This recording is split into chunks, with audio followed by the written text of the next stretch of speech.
दोस्तों नमस्कार। जय भीम, जय भारत, जय संविधान। सबसे पहले मैं देश में जन्मे सभी संत, गुरु, महापुरुष, वीर वीरांगना, क्रांतिकारी सभी शहीदों को नमन करता हूँ, महापुरुषों को नमन करता हूँ, संत गुरुओं को नमन करता हूँ और आप सबको इस प्रातः काल के मंगल कामनाओं के साथ सभी को एक बार जय भीम, नमो बुद्धाय, जय संविधान, जय भारत, इंकलाब जिंदाबाद। सम्मानित साथियों,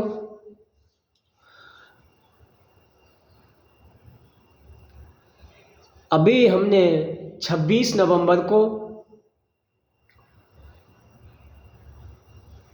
देश के लोकतंत्र की नींव, इस देश के संविधान के 75 वर्ष पूर्ण होने पर 76वां संविधान दिवस मनाया है। जी हाँ, हम लोकतंत्र की सफर में, लोकतंत्र की यात्रा में भारतवर्ष 76वें वर्ष में प्रवेश कर गया है और इस 76 वर्षों के 7 दशक खत्म होने के बाद हमारे महापुरुषों ने, उस समय के संविधान के शिल्पकार, जो इस सामंतवादी और पूंजीवादी व्यवस्था के सामाजिक ताने बाने में जिस समाज को सामाजिक चैन में सबसे नीचे वाली कड़ी में जहां रखा गया हो, उस कड़ी से निकलकर इस देश के सर्वोच्च शिखर पे पहुंचने वाले उस महापुरुष, महामानव को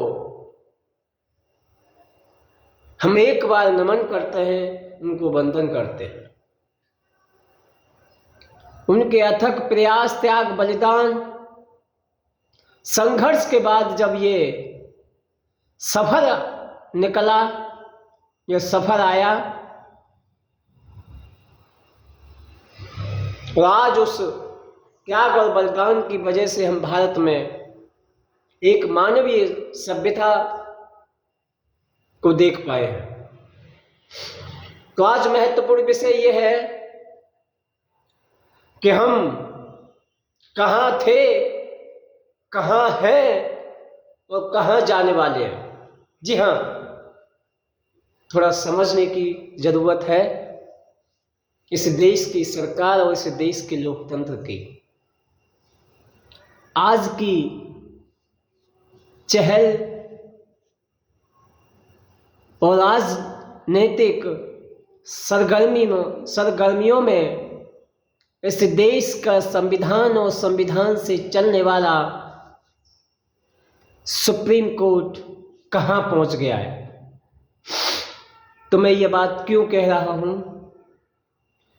अभी हमने 24 नवंबर को देश के सर्वोच्च न्यायमूर्ति सुप्रीम कोर्ट माननीय सूर्यकांत जी को स्वीकार किया है। संवैधानिक रूप से उन्होंने शपथ ली इस देश के मुख्य न्यायमूर्ति के रूप में, सर्वोच्च न्यायालय में, सुप्रीम कोर्ट में, और इस देश की सर्वप्रथम नागरिक माननीय श्रीमती द्रौपदी मुर्मू जी ने उनको शपथ दिलाई। और उसके 28 तारीख तक, यानी कल तक जो सरगर्मी रही, उसके जो उनके जो बयान रहे उस पर हम थोड़ी चर्चा करते हैं, बात करते हैं। थोड़ा वीडियो को थोड़ा ध्यान से समझना कोशिश करना।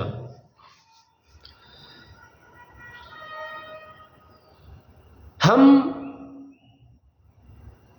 सूर्य काल से इस समय सुप्रीम कोर्ट यानी कि न्यायालय का सूर्योदय हो रहा है। जी हाँ, न्यायालय का सूर्योदय हो रहा है और माननीय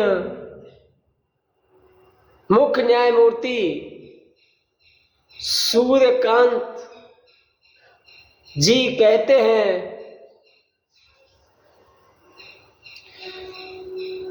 कि पॉल्यूशन, देश की व्यवस्था और अव्यवस्था में हमारे पास किसी प्रकार की कोई जादू की छड़ी नहीं है जो हम घुमाएं और उसका हल निकल जाए।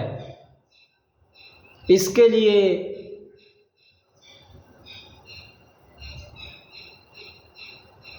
लिए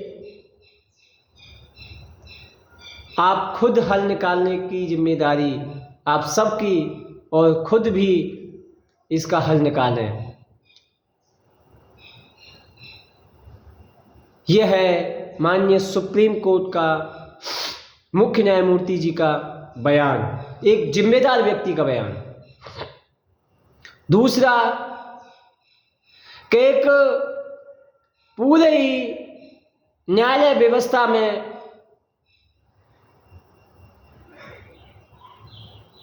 व्यवधान और भ्रांतियां पैदा हो रही हैं।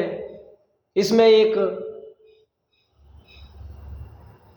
वन पॉलिसी ज्यूडरीसी बनाई जाए। एक देश एक कानून की कहीं ना कहीं बात हो रही है।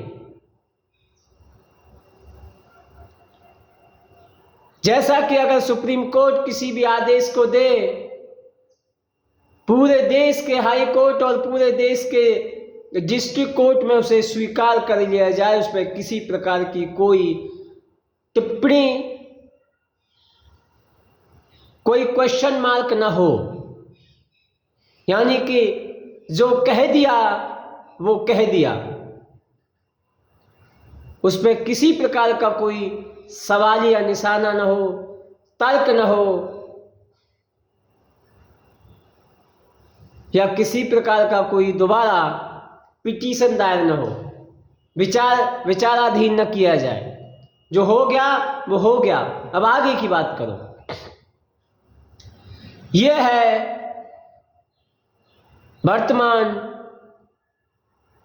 संवैधानिक और लोकतंत्र की व्यवस्था में माननीय सुप्रीम कोर्ट का सूर्योदय। अब आप सोचिए और विचारिए कि इस देश के हालात और इस देश के विचार, इस देश के वर्तमान स्थिति कहाँ जा रही है।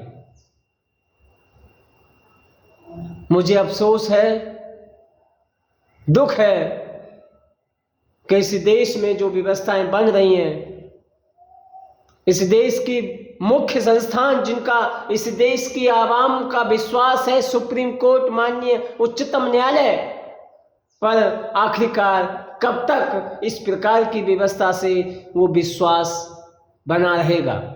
तो आप विचार कीजिए और हमारे इस वीडियो को देखकर अधिक साथियों के साथ शेयर करें और विचार करें और इस जानकारी को गूगल और फेसबुक और सुप्रीम कोर्ट की वेबसाइट से और यूट्यूब चैनल से या फेसबुक से इस जानकारी को ज़्यादा से ज़्यादा समझने का प्रयास करें, क्योंकि जो भी मेरी जानकारी में है मैं विस्तार से नहीं बताया है। आप इसे अधिक से अधिक जानकारी करें और गूगल, नेट, यूट्यूब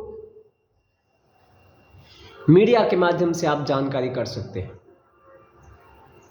क्योंकि मैंने भी ये जो सुना है मीडिया के माध्यम से सुना है,